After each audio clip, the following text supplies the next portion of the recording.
بالله من الشيطان الرجيم بسم الله الرحمن الرحيم ونضع الموازين القسط ليوم القيامة فلا تظلم نفس شيئا۔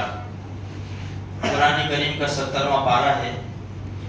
اللہ پاک فرما رہے ہیں کہ قیامت کے دن ہم انصاف کا ترازو قائم کریں گے۔ فلا تظلم نفس شیئا، کسی کے اوپر بھی ذرہ برابر ظلم نہیں ہوگا۔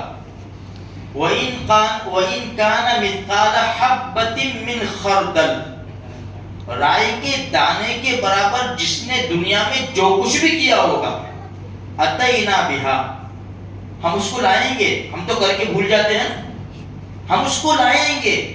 وَكَفَى بِنَا حَاسِبِينَ، اور ہم حساب کے لیے کافی ہے۔ 5ویں بارے میں اللہ فرماتے ہیں ان اللہ لا یظلم مثقال ذرہ، ظلم نہیں ہوگا، ذرہ برابر ظلم نہیں ہوگا ہماری عدالت کے اندر۔ سورہ یاسین میں اللہ فرماتے فَالْيَوْمَ لَا تُظْلَمُ نَفْسٌ شَيْئًا، آج وہ دن ہوگا کہ ذرہ برابر کسی کے اوپر ظلم نہیں ہوگا۔ جو کچھ کیا ہوگا اس کا بدلہ دیا جائے گا۔ اچھا کیا ہوگا تو اچھا بدلہ دیا جائے گا، برا کیا ہوگا تو برا بدلہ دیا جائے گا۔ اس لیے میرے بھائیوں، یہ زندگی بڑی قیمتی ہے، پوری زندگی کا ہمیں حساب دینا ہے، قاعدہ یہ ہے۔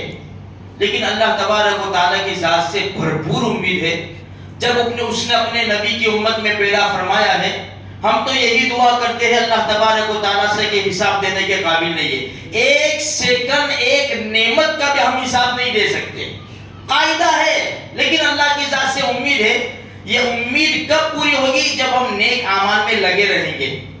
برا انسان کرتا رہے اور کہے اللہ غفور الرحیم ہے، تو اللہ فرماتے ہیں اِنَّ بَطْشَ رَبِّكَ لَشَدِيدٌ، 30ویں پارے میں میری پکڑ بڑی سخت ہے۔ اپنے نبی کی زبانی کیا کہلایا؟ نبّئ عبادی، نبی جی میرے بندوں کو بتاؤ انی انا الغفور الرحیم، میں بڑا بخشنے والا ہوں، رحم کرنے والا ہوں۔ اور فوراً دوسری آیت 14ویں پارے میں دوسری آیت وَأَنَّ عَذَابِي هُوَ الْعَذَابُ الْأَلِيمُ، میرا عذاب بھی بڑا دردناک ہے۔ غفور الرحیم بھی ہوں، میرا عذاب بھی بڑا دردناک ہے۔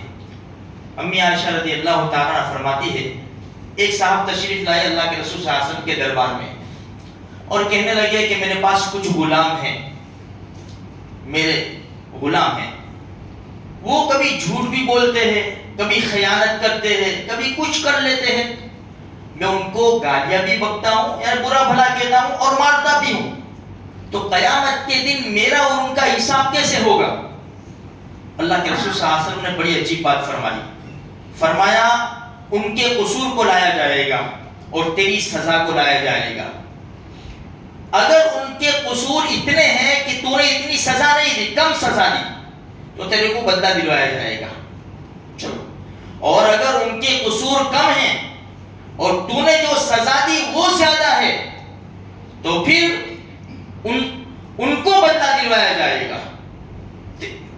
ہاں تیری ان کو، چلو بھائی تم نے سزا زیادہ دی، اب تم نیکیاں دو ان کو۔ یہ سننا تھا کہ اللہ کے رسول کی عزت کے خاطر دور چلے گئے وہ، اور وہاں جا کر چیخ کر رونے لگے، بہت روئے بہت روئے۔ پھر اللہ کے رسول نے ان کو بلا کر یہی آیت کریمہ پڑھی کہ تمہیں پتہ نہیں ہے اللہ کیا فرماتا ہے قرآن میں وَنَضَعُ الْمَوَازِينَ الْقِسْطَ لِيَوْمِ الْقِيَامَةِ، ہم انصاف کا ترازو قائم کریں گے قیامت کے دن۔ فَلَا تُظْلَمُ نَفْسٌ شَيْئًا، کسی کے اوپر ظلم نہیں ہوگا، چاہے آقا ہو چاہے غلام ہو، مالدار ہو غریب ہو، جوان ہو بوڑھا ہو، مرد ہو عورت ہو، کوئی بھی ہو، کسی کے اوپر ظلم نہیں ہوگا۔ وَإِن كَانَ مِثْقَالَ حَبَّةٍ مِّنْ خَرْدَلٍ، رائی کے دانے کے برابر بھی اگر کوئی نیکی کی ہوگی یا برائی کی ہوگی، اتینا بہا، ہم اس کو لائیں گے۔ وہ آخر میں کہنے لگا اللہ کے رسول میں ایسی چیز کو رکھ کر کیا کروں کہ قیامت کے میدان میں پھنس جاؤں میں؟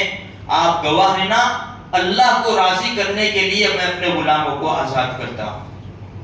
اندازہ لگاؤ یہ ہے صحابہ کرام کی جماعت کہ ابھی تو خوف ہے، خوف کہ قیامت کے دن ہوگا کیا، سارے غلام آزاد کر دیے، اور ہم مسلمان ہیں، مسلمان ہونے کے ناطے بھی ہمارا تو ایمان یقین ہے پورا پورا، پھر بھی آج ہمیں قیامت کا خوف بالکل بھی نہیں ہے، دیکھی جائے گی۔ اس طرح ہم زندگی گزار رہے ہیں جیسے ہمیں مرنا ہی نہیں، اس طرح آج ہم زندگی گزار رہے ہیں۔ جو جی میں آتا ہے وہ ہم کرتے ہیں، جو جی میں آتا ہے کرتے ہیں۔ بھئی کبھی حلال کر لیا، کبھی حرام کر لیا، کبھی جائز کر لیا، کبھی ناجائز کر لیا، میرے کو اچھا لگتا ہے۔ ارے آج ہماری شریعت جو ہے نا، ہماری شریعت لوگوں پہ چلتی ہے، لوگوں پہ۔ اگر لڑکی سے کہیں نا، عورت سے کہیں کہ تو پردہ کیوں نہیں کرتی، سر پہ دوپٹہ کیوں نہیں جاتی، میرے شوہر نہ کہتے، یہ عورتوں کا جواب ہے۔ میں تو میرے شوہر کو جو اچھا لگتا ہے نا وہ میں کرتی ہوں۔ یہ بھائی داڑھی کا یار میری بیوی نہ کہتی ہے، تو محبت کرنے کی نا، میری بیوی کو جیسا اچھا لگتا ہے نا میں ایسا کرتا ہوں۔ تو شوہر بیوی کی شریعت پہ، بیوی شوہر کی شریعت کے اوپر۔ نبی کریم صلی اللہ علیہ وسلم کی شریعت کا کیا کریں گے؟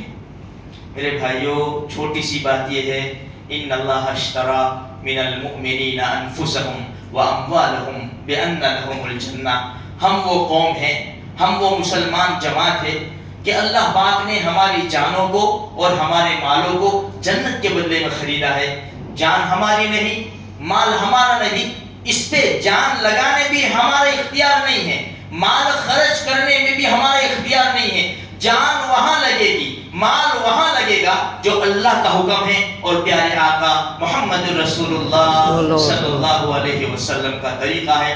بس اللہ سے دعا ہے اللہ اس کے حکم کے مطابق اور پیارے نبی کے طریقوں کے مطابق ہمیں زندگی گزارنے کی توفیق عطا فرمائے۔ آمین۔